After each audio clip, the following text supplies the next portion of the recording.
আফগানিস্তান এবং পাকিস্তান একেবারে সম্মুখ সমরে। আফগানিস্তান এবং পাকিস্তানের এই যে সংঘাত বা সংঘর্ষ, সেই সংঘর্ষের সূত্রপাত কোথা থেকে? তবে কি কোথাও গিয়ে ঘুরপথে পাকিস্তান দেখছে জ্বলছে আর লুচির মতো ফুলছে? অল্প পরিমাণ পয়সা, অল্প পরিমাণ অস্ত্রের বিনিময়ে ভারতে সন্ত্রাসবাদ ছড়িয়ে দেওয়া সম্ভব। পাকিস্তানকে শেষ করতে গেলে তিনটে মাত্র উপায় ভারতকে বেছে নিতে হবে। একেবারে পরিষ্কার, বালুচিস্তান হাতছাড়া, পাক অধিকৃত কাশ্মীর হাতছাড়া। অন্যদিকে আফগানিস্তানও এইবার পাকিস্তানকে ঘিরতে শুরু করে দিয়েছে। সিএন ডিজিটালে আপনাদের স্বাগত। আপনারা দেখছেন ইনসাইট আর আমি আপনাদের সঙ্গে রয়েছি মণি ভট্টাচার্য। আফগানিস্তান এবং পাকিস্তান একেবারে সম্মুখ সমরে। আফগানিস্তান এবং পাকিস্তানের এই যে সংঘাত বা সংঘর্ষ, সেই সংঘর্ষের সূত্রপাত কোথা থেকে? এবং ঠিক আশ্চর্যজনকভাবে যে প্রশ্নটা বিশেষজ্ঞ মহল তুলছে, যে প্রশ্নটা এক্সপার্টরা তুলছে, ভারতে আফগানিস্তানের বিদেশমন্ত্রী সফরকালীন এই সংঘাত কোথাও গিয়ে এইটা প্রমাণ করছে না তো যে পাকিস্তানকে শেষ করার যে ব্লুপ্রিন্ট সেইটা ভারত তৈরি করে ফেলেছে? কেন ভারতের কথা বলছি? কই, ভারতের সঙ্গে তো সংঘাত নয়। তবে ভারতের কথা আমি কেন বললাম? ওই যে বললাম, পাকিস্তানকে শেষ করার যে ব্লুপ্রিন্ট সেইটা ভারতে তৈরি হয়ে গিয়েছে ইতিমধ্যেই। এবং বিশেষজ্ঞদের মত যে কেন আমির খান মুত্তাকি বা আফগানিস্তানের যে বিদেশমন্ত্রী, তার সফরকালীন সময় বা ভারতে তার সফরকালীন সময়ে কেন এই সংঘাত? তবে কি কোথাও গিয়ে ঘুরপথে পাকিস্তান দেখছে জ্বলছে আর লুচির মতো ফুলছে? ফোলাটাই স্বাভাবিক, তার কারণ আফগানিস্তানের বিদেশমন্ত্রী আমির খান মুত্তাকিকে বিভিন্ন বিষয়ে একেবারে পাকিস্তান আমন্ত্রণ জানায়। পাকিস্তানে তিনি না গিয়ে ভারতের সঙ্গে তিনি দেখা করেন, ভারতের বিদেশমন্ত্রীর সঙ্গে তিনি কথা বলেন বা তিনি সফর করছেন ভারতে এই মুহূর্তে। এক্স্যাক্টলি এই বিষয়ে আজকের এই আলোচনা। এবং এই আলোচনায় আমি একটু বোঝাতে চাইবো যে এই আফগানিস্তান এবং পাকিস্তানের যে সংঘাত ইতিমধ্যে শুরু হয়েছে, আপনারা কম বেশি সবাই জেনে গিয়েছেন যে গত রাতেই আফগানিস্তান থেকে বা আফগানিস্তানের সঙ্গে বা আফগানিস্তান সীমান্তে বা আফগানিস্তান পাকিস্তান সীমান্তে একটা সংঘাত ইতিমধ্যে হয়ে গিয়েছে এবং তেহরিকে তালিবান তার সঙ্গে পাকিস্তান সেনার একটা সংঘাত, এবং ইতিমধ্যেই দুতরফ থেকে দাবি করা হচ্ছে তারা সফল। যদিও যে তথ্য উঠে আসছে যে তেহরিকে তালিবানের যে সংঘাত বা যে আক্রমণ, সেই আক্রমণের মুখে পড়ে 15 জন পাকিস্তানি সেনা আত্মসমর্পণ করেছে এবং ইতিমধ্যে 7-8 জনের মৃত্যুও হয়েছে। এছাড়া বহু সেনা ছাউনি ক্ষতিগ্রস্ত কেতুয়ার বা পেশোয়ারের বিভিন্ন জায়গায়। তো এই যে প্লট, সেই প্লটটা তৈরি হয়ে গিয়েছে এবং আফগানিস্তান কোনোভাবে রাগ ঢাক না করেই পাকিস্তানের সঙ্গে সংঘাতে জড়িয়ে পড়েছে। এবং তারপরেই প্রশ্ন উঠছে যে তবে কি একেবারে যুদ্ধ শুরু হয়ে গেল পাকিস্তান এবং আফগানিস্তান? এই জায়গায় জিওপলিটিক্যাল যে ছক, সেইটা একটু বোঝাতে চাইবো আমি। প্রাথমিকভাবে ডোনাল্ড ট্রাম্প তিনি পাকিস্তানকে একটু কাছে টেনে নিয়ে একেবারে আপন করে নিয়ে পাকিস্তানের যে খনিজ সম্পদগুলো কিন্তু লুফে নেওয়ার চেষ্টা করছেন এবং পাকিস্তানকে কাছে নিয়ে ভারতকে, ভারতের অর্থনীতিকে টার্গেট করার চেষ্টা তিনি করেছেন।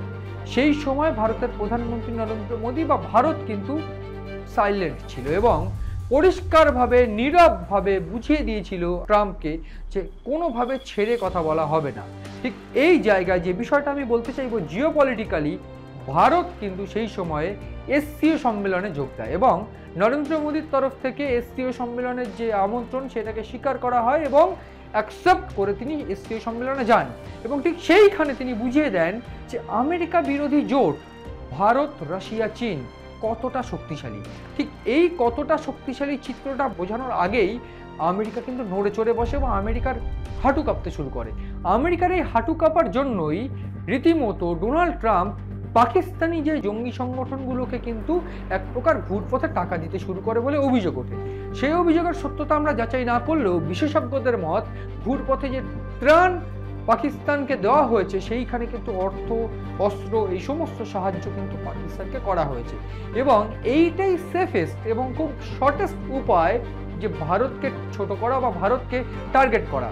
কারণ খুব অল্প পরিমাণ পয়সা, অল্প পরিমাণ অস্ত্রের বিনিময়ে ভারতে সন্ত্রাসবাদ ছড়িয়ে দেওয়া সম্ভব। ভারত কিন্তু সেই নিজেদের ডিফেন্সকে খুব স্ট্রং সাজাতে থাকে এবং স্ট্র্যাটেজিক্যাল মুভ কি হতে পারে সেগুলো ভারত প্ল্যানিং করতে থাকে। ঠিক সেই প্ল্যানিংয়ের অংশ কোথাও গিয়ে আফগানিস্তানের এই আমির খান মুত্তাকির সফর নয় তো। এবং বিশেষজ্ঞদের মত যে আমির খান মুত্তাকি এই মুহূর্তে ভারতে রয়েছেন, ভারতের বিদেশ মন্ত্রীর সঙ্গে তিনি বৈঠকও করেছেন। তিনি ভারতের বিদেশ মন্ত্রীর সঙ্গে বৈঠক করার পর বেসিক্যালি একটা হুঙ্কার দিয়েছেন পাকিস্তানকে, এবং সেটা ভারতের মাটিতে বসে। অন্যান্য বিতর্ক থাকলেও ভারতের মাটিতে বসে আমির খান মুত্তাকি আফগানিস্তানের বিদেশ মন্ত্রীর যে হুঙ্কার, সেটা খুব স্পষ্ট ছিল যে পাকিস্তান যদি আফগানিস্তানকে ছোট ভাবে তাহলে ভুল করছে। আফগানিস্তানের কি ক্ষমতা আছে সেটা পাকিস্তান জানে না, প্রয়োজন পড়লে তাদের ঘনিষ্ঠ আমেরিকা বা রাশিয়ার থেকে শুনে নিক যে আফগানিস্তান কি করতে পারে।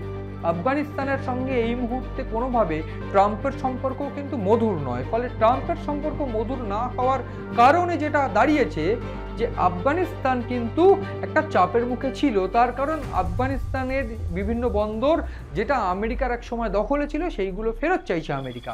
এই মুহূর্তে দাঁড়িয়ে সেই যে স্ট্র্যাটেজিক্যাল চাল আফগানিস্তানও বুঝতে পারছে যে এই মুহূর্তে এই ব্যাপারটাকে এড়াতে ভারতকে সঙ্গে নিতে হবে, ভারতের কাছেই একমাত্র সেফেস্ট আশ্রয় পাওয়া যাবে। তার কারণ এইটা পরিষ্কার হয়ে গিয়েছে এসসিও সম্মেলনের পর থেকেই যে ভারত কূটনৈতিক এবং সামরিক দিক থেকে অন্যান্য দেশগুলোকে টেক্কা দিতে চলেছে, এমনকি আমেরিকাকেও। এবং আমেরিকাকে ভারত একা টেক্কা দিতে না পারলেও আফগানিস্তান এটা বুঝতে পারছে যে রাশিয়া এবং চীন ভারতের দুই বন্ধু, এই মুহূর্তে তারা একসঙ্গে কাজ করছে এবং সেইখানে সাপে বর হয়েছে। চীন কিন্তু পাকিস্তানের উপর থেকে হাত সরিয়ে নিয়েছে। ঠিক তারপরেই যেটা বুঝতে পারছে জিওপলিটিক্যালি যেটা বোঝা যাচ্ছে বা যেটা একেবারে বিশেষজ্ঞদের মত, যে কোনোভাবে কিন্তু আফগানিস্তান এইবার পাকিস্তানকে ছেড়ে কথা বলবে না। প্রাথমিকভাবে বৃহস্পতিবার যখন আফগানিস্তানের বিদেশমন্ত্রী ভারতে সফর করছে, ঠিক সেই সময়ে কাবুলে একটা ভয়ানক হামলা করা হয় এবং প্রাথমিকভাবে সেই হামলা টার্গেট ছিল মূলত তেহরিকে তালিবানের যে প্রধান তাকে, এবং তেহরিকে তালিবানের যে প্রধান মেহসুদ, এই মেহসুদকে টার্গেট করা হয়। এবং প্রাথমিকভাবে তালিবানদের যে মুখপত্র এনায়েত খোয়ারাজম তিনি পরিষ্কার করে দেন যে এই সংঘাত হলেও পাকিস্তানের এই হামলা ভয়াবহ হামলা, এবং এই হামলায় যে চেষ্টা করা হয়েছিল সেটা বিফল। এবং তারপরেই আমির খান মুত্তাকির থ্রেট। পাকিস্তানের তরফ থেকে একটা অভিযোগ কিন্তু বরাবর আছে যে এই তেহরিকে তালিবান, আমি এর আগেও বলেছি যে তেহরিকে তালিবানের সঙ্গে ইতিহাসটা কি। তেহরিকে তালিবানের সঙ্গে যে ইতিহাস পাকিস্তানের রয়েছে সেটা অত্যন্ত গুরুত্বপূর্ণ। তার কারণ 2001-এর পর সেই সংঘাতে আমেরিকা পাকিস্তানের জমি ব্যবহার করে আফগানিস্তানের যে হামলা চালিয়েছিল তাতে যে সমস্ত ক্ষয়ক্ষতি হয়েছিল সেই সমস্ত ক্ষয়ক্ষতির অন্যতম অংশ কিন্তু পাকিস্তানকে মনে করে আফগানিস্তান। এছাড়া তেহরিকে তালিবান সেই সংগঠনটা কিন্তু পরিষ্কার করে বুঝতে পারছিল যে পাকিস্তানকে নিজেদের জাতি বা বন্ধু ভেবে কতটা ভুল তারা করেছিল। ঠিক তারপর থেকেই ইরান এছাড়া তেহরিকে তালিবান কিন্তু এই সমস্ত দেশগুলোকে কিন্তু মূলত বলা যায় পাকিস্তান বা অন্যান্য দেশগুলোকে একেবারে শত্রুর তালিকায় রেখেছিল। এবং ঠিক তারপরেই এইটা বোঝা যাচ্ছে এই মুহূর্তে দাঁড়িয়ে যে পাকিস্তানকে কোনোভাবে আর ছেড়ে দিতে নারাজ, এবং আফগানিস্তান বুঝে গিয়েছে যে ভারত তাদের পিছনে আছে। এবং এইখানেই বিশেষজ্ঞদের মত কোথাও গিয়ে পাকিস্তানকে শেষ করার যে ব্লুপ্রিন্ট সেইটা তৈরি হয়ে যায়নি তো। এবং এইখানে আরও একটা সাপোর্টিং যে বিষয়টা আমি বলতে চাইবো, আমার কথাটা একটুখানি শুনতে আশ্চর্য হলেও আপনারা এইবার বুঝতে পারবেন যে কেন আমি এই কথা বলছি। পাকিস্তানকে শেষ করতে গেলে তিনটে মাত্র উপায় ভারতকে বেছে নিতে হবে। প্রথম, আফগানিস্তানের মাধ্যম দিয়ে আঘাত, সেটা সম্পন্ন।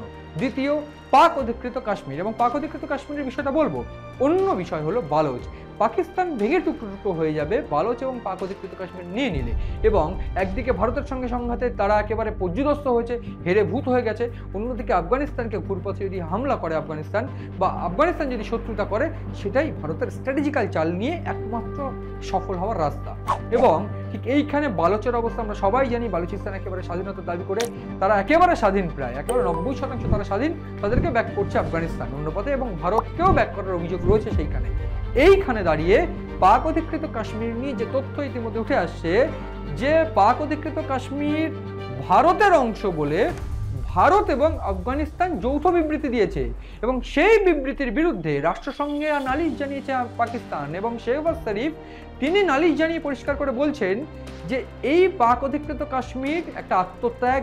পাক অধিকৃত কাশ্মীর যৌথ বিবৃতিতে ভারত এবং আফগানিস্তান তারা যৌথ বিবৃতি দিয়ে ভারতের এই অংশটা পাক অধিকৃত কাশ্মীর ভারতের বলে দাবি করা কিন্তু একটা রাষ্ট্রপুঞ্জ বিরোধী বা রাষ্ট্রসংঘ বিরোধী কার্যকলাপ। এবং সেই নালিশের পরেই পরিষ্কার হয়ে যাচ্ছে যে পাক অধিকৃত কাশ্মীর হাত থেকে বাইরে বেরিয়ে যাচ্ছে, এই ভয়টা কিন্তু শেহবাজ শরীফ পাচ্ছে। নিজেদের গদি ধরে রাখতে গিয়ে, ভারত বিরুদ্ধতা করতে গিয়ে যে চাল তারা চেলেছিল, পাকিস্তান যে চাল চেলেছিল যে ট্রাম্পকে সঙ্গে নিয়ে ভারত বিরোধিতা করা সম্ভব, সেইটা বুমেরাং হয়ে ফিরছে। আমি এই অনুষ্ঠানেই বলেছিলাম এই চালটা বুমেরাং হয়ে ফিরবে পাকিস্তানের কাছে, কারণ চীন হাত ছেড়ে দেবে, রাশিয়া ভারতের সঙ্গে থাকবে, চীন ভারতের সঙ্গে থাকবে, সেটা দেখা যাচ্ছে ইতিমধ্যে। আমরা জানি ট্যারিফ চাপানো হয়েছে ফের চীনের উপরে 100%, সেটাও বুমেরাং হয়ে ফিরছে। এবং ফলে এই যে স্ট্র্যাটেজিক্যাল চাল বা এই যে মুভমেন্ট, সেই মুভমেন্টে একেবারে পরিষ্কার যে পাক অধিকৃত কাশ্মীর যে তাদের হাতের বাইরে বেরিয়ে যাচ্ছে। সম্প্রতি পাক অধিকৃত কাশ্মীরে যে সংঘর্ষ পাকিস্তানি সেনার সঙ্গে, সেটা আমরা দেখেছি, আমরা ভুলিনি। সেখানে পাক অধিকৃত কাশ্মীরের সাধারণ মানুষ অর্থনৈতিক যে বিষয়টা, সেইটাকে ফোকাস রেখেই আন্দোলন করছে, কারণ ভারতের কাশ্মীর একেবারে আপগ্রোয়িং জায়গায় রয়েছে। ঠিক সেইটাকে দেখে একেবারে পরিষ্কার বালুচিস্তান হাতছাড়া, পাক অধিকৃত কাশ্মীর হাতছাড়া, অন্যদিকে আফগানিস্তানও এইবার পাকিস্তানকে ঘিরতে শুরু করে দিয়েছে। তাহলে কি দাঁড়ালো? যে চাল ভারতের সঙ্গে শত্রুতা করতে গিয়ে তারা চেলেছিল, ভারত এইবার আফগানিস্তানকে সঙ্গে নিয়ে সেই স্ট্র্যাটেজিক্যাল মুভেই পাকিস্তানকে কাত করে ফেললো। এবং সমস্ত কিছু যেটা পাকিস্তান সেনা বলা ভালো, আসিম মুনির বা এই শেহবাজ শরীফরা অবলম্বন করেছিল যে পথ, যে অসৎ উপায় ভারতের সঙ্গে শত্রুতা করে, সন্ত্রাস করে, সেইটা তাদের উপরে বুমেরাং হয়ে ফিরছে। এবং এই বুমেরাং হয়ে ফেরাটা পাকিস্তান সামলাতে পারবে নাকি পাকিস্তান একেবারে ছিন্ন ভিন্ন হয়ে যাবে? দেশ, এই যে পাকিস্তান দেশটা, সেই দেশটাই ম্যাপ থেকে মুছে যাবে, সেই অপেক্ষা বা সেই প্রশ্নই উঠছে। সেদিকে নজর রয়েছে আমাদের, নজর রাখুন আপনারাও সিএন ডিজিটালের পাশে।